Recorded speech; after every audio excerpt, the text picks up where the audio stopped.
जय निषाद राज सर रहने। आज वाली इस वीडियो में हम लोग बात करने वाले हैं फिर से बिहार की राजनीति के ही बारे में। कुछ दिनों से मैं बिहार की राजनीति को कवर कर रहा हूं और बिहार की राजनीति को इसलिए कवर कर रहा हूं क्योंकि बिहार की राजनीति में निषाद समाज का अभी के समय में अहम रोल देखने को मिल रहा है।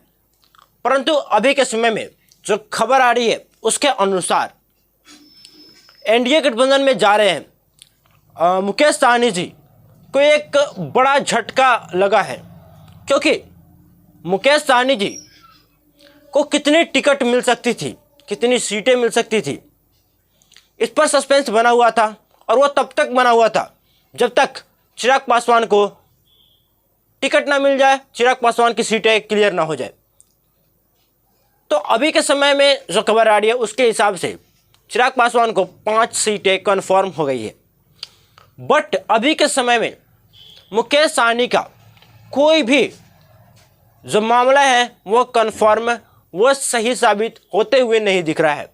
पर एक बात तो है, भाजपा 17 सीटों पर चुनाव लड़ने के लिए तैयार है, वो अपने में से किसी को देने के लिए भी तैयार नहीं है।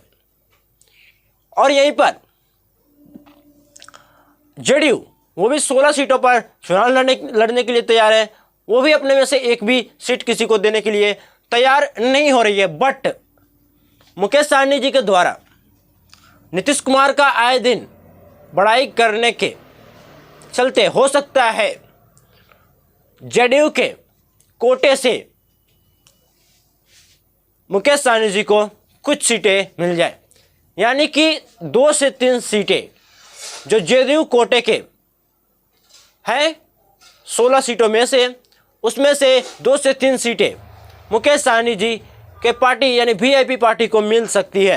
बट मुकेश सहनी जी ने यह कहा है कि मुझे टिकट सीट मायने नहीं रखता है, मैं उस गठबंधन को समर्थन करूंगा जो कि मीडिया के सामने आकर ऑन कैमरा ये बोलेगा कि मैं निषाद समाज को सरकार बनने के बाद आरक्षण दूंगा, यानी एसटी कैटेगरी का आरक्षण दूंगा।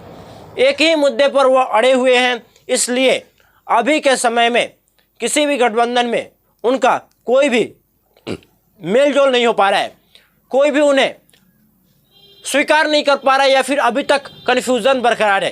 क्योंकि मुकेश सहनी जी अपने बात पर अड़े हुए हैं कि मेरे मुद्दे को जो अडॉप्ट करेगा उसके साथ ही मैं गठबंधन करूंगा, अन्यथा मैं किसी के साथ गठबंधन नहीं करूंगा, मैं स्वतंत्र चुनाव लड़ूंगा, मैं और जिसको चाह रहा था जितवाने का अब मैं उसको हरवाने का काम करूंगा। यह है बिहार के अभी की वर्तमान राजनीति। दूसरी लिस्ट भी जारी हो गई है भाजपा की, 70 से ज़्यादा सीटें उसमें भी बता दी गई है, प्रत्याशियों का नाम बता दिया गया है। परंतु अभी भी बिहार की एक भी सीट का ऐलान नहीं किया गया है, तो मामला अभी बिहार में फंसा हुआ है। उत्तर प्रदेश की बात करें तो उत्तर प्रदेश में निषाद पार्टी को सीटें नहीं मिलेगी, ये तो कंफर्म हो चुका है। देखते हैं बिहार की राजनीति में वीआईपी पार्टी को कितनी सीटें मिलती है आगे चलकर, और निषाद समाज के आरक्षण के लिए कौन सा गठबंधन ऑन कैमरा आकर बोलता है। क्योंकि ये तो क्लियर है कि मुकेश सहनी जी ने कह दिया है कि जो भी गठबंधन ऑन कैमरा आकर मीडिया के सामने बोलेगा कि मैं आरक्षण देने के लिए तैयार हूं, मेरी सरकार बनने के बाद मैं आरक्षण दूंगा, उसी को वो समर्थन करेंगे।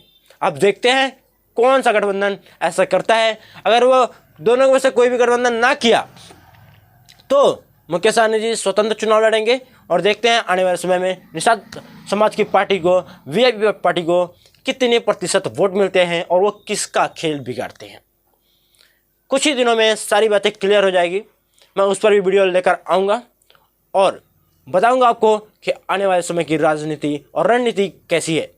वीडियो कैसा लगा कमेंट सेक्शन में जरूर लिखिएगा, और ऐसे ही निषाद वंश से संबंधित हर एक प्रकार की वीडियोज़ के लिए इस चैनल को सब्सक्राइब जरूर कर लीजिएगा। धन्यवाद। जय निषाद राज।